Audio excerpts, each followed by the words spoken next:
તો બધાને good morning અને જય દ્વારકાધીશ મિત્રો, સ્વાગત છે આપણા નવા વ્લોગની અંદર। તમારા ભાઈને હારી પેટનો કાલે વરસાદ થઈ ગયો ને અત્યારે સીધો પકી ગયો આપણા ખેતરની અંદર।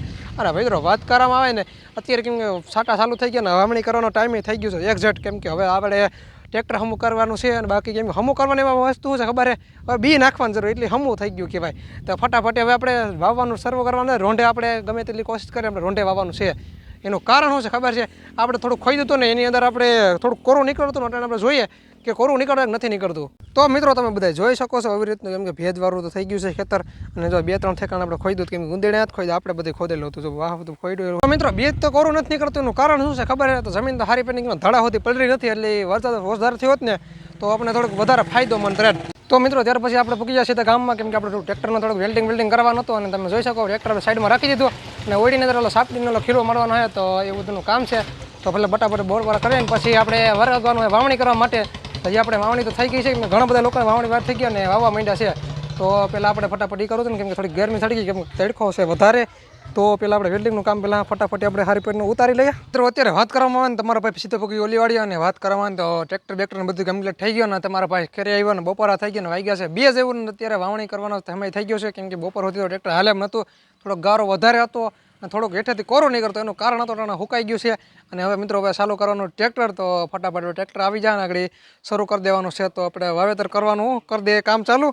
તો પહેલાં આપણે ધલકા કરીને માંડવી વાવવાની છે, આપણે તો હવે પછી વાવવાનું છે, કેમ કે કાલનો દિવસ, કેમ કે આજે આપણે ઘોયરું કરી ગયા એટલે આજને થોડુંક આપણે કામ હતું એટલે કાલ નથી કરી નાખી। તો મિત્રો આપણે પણ નારિયેળી કામ કરી દીધું ચાલુ, તમે જોઈ શકો છો નારિયેળી પણ વાવાઈ ગઈ છે અને પાણી પાવાનું સારું।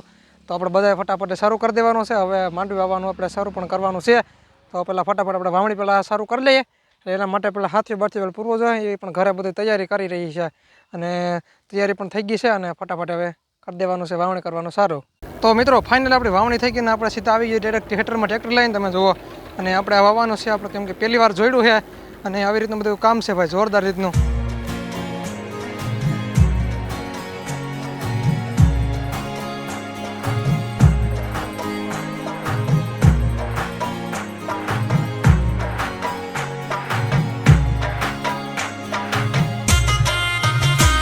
તો મિત્રો અત્યારે આપણે વાત કરવામાં તો આપણું ટ્રેક્ટરને થોડોક ઓલું મારવાનું છે પીન, એટલે પીન આપણે ઓલી સાઈડમાં વ્હીલ બરાબર આવે ને ત્યાં પર મારો ગારો વધારે છોટે અને આપણે હવે લઈ આવ્યા છે મોટું જોમ્બો મેસી ટ્રેક્ટર, કેમ કે ભાઈ હાથી છે અને આ કીડી છે, તમે આમ સમજી જાઓ તમે બધું હું બોલું એમાં।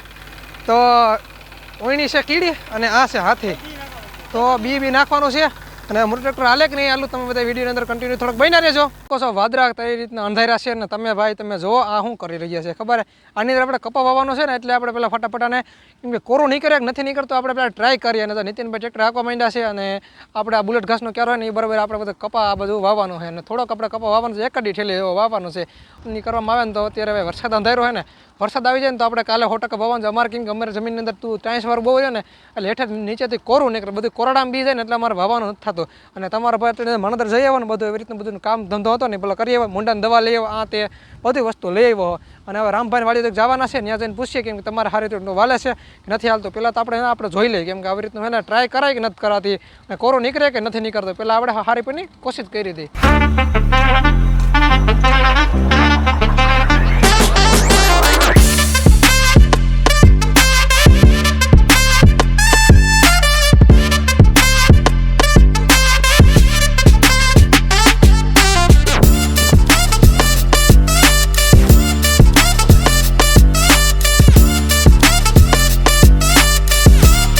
તો મિત્રો તમે બધે જોયું છે કેમ કે કાનભાઈને તો હારી પેટનો હાથી હાલો મને તો રામભાઈ મા બાવા છડા ને કે ચાલુ કરી દીધું। રામભાઈ તમારે હારી પેટની વાવણી થઈ ગઈ જોરદાર રીતની હો? અમારે વાણીએ નીકળે પણ એમાં કારણ શું કોરું નહીં કરતું ખબર, કારણ કે આપણે હેને આમ ઢેફા હતા ને બહુ હતી દાંતી મારી હતી હબાવની, પાણી બધું હેને જમીનમાં નીચે જ ઉતર્યું કારણ કે બાઈને જ નથી એવું। મિત્રો તમે બધા જોયું હશે ને અંતે વાવણી આપણે કરવામાં નથી આવી, એનું કારણ થોડુંક છે એમ કે ડેન્જર રીતનું ભાઈ થોડુંક કારણ છે। અને મિત્રો અત્યારે હાલો ક્યાં જાવ તમને બધા નહીં ખબર હોય ને તમે જો આ તમારા ભાઈ થોડુંક સાહ નાખવાનું કામ કર્યું, જો આવી રીતનું વગર લીટ નાખ્યું તો ભાઈ અને ભાઈ આપણે કપાવવાનું છે તો મેં ટ્રાય કરે કોરું નથી નીકળતું ને એવું નીકળતું ને એવું બધું કર્યું ટ્રાય અને તમે બધા વિડીયોની અંદર કન્ટિન્યુ જોઈ છે બધાય। તો મિત્રો એવું બધું હોય ને તો આપણે તો કાલ 100% વાવવાની નથી થતી, પણ કેમ કે હવે થોડોક વરસાદ ઓછો થયો ને આપણે ખેતરની અંદર ટાઈસ વાળો રહ્યો એટલે થોડુંક પ્રોબ્લેમ રીતનું બધું થવાનું આવ્યું ને જો આપણે આ બધું વાવ્યું તો આ બધું જ્યાં આપણે સાહ નાખ્યો ને આ બધું એટલો કપા વાવવાનું છે, 1 થેલી જેટલો વાવવાનું છે એટલે વધારે થોડોક વાવવાનો નથી। અને મિત્રો મેં કીધું વાત કરવા તો વાદળા એવી રીતના થઈ ગયા પણ વરસાદ વરી જાય ને તો આપણા ઉપલાંગ બી વન છે, બાકી તો કાંઈ વાવવા બાવાનું કાંઈ થવાનું નથી. બાકી તો ભાઈ આમાં ખાલી બીનું આપણે વફાઈ જાય ને એવી રીતનું થાય ને એટલે આપણે કંઈ ધંધા કરવાના થતા નથી. એના માટે મેં કીધું મિત્રોને બધાને કહી દઈએ તો વાવણી આપણે થાય ને તો એ આપણે વ્લોગ બનાવવાનો છે બીજો વ્લોગ. તો કેમ કે આપણા ખેતરની હજી વાવણી નથી, બીજા ખેતરની વાવણી આપણે કરી નાખી છે. તો મિત્રો આપણે આજના વિડીયોને અહીંયા પૂરો કરે કે અનોખા નવા વિડીયો સાથે બધાને મળવાનો છે. તો મળીએ એક નવા વિડીયો સાથે, કેમ કે કાલે આપણે વ્લોગ બનાવવા જોવાનું છે. તો કાલે બધાનું શું કામ છે તો બધા વિડીયોની અંદર કન્ટિન્યુ બન્યા છે. તો બધાને રામે રામ.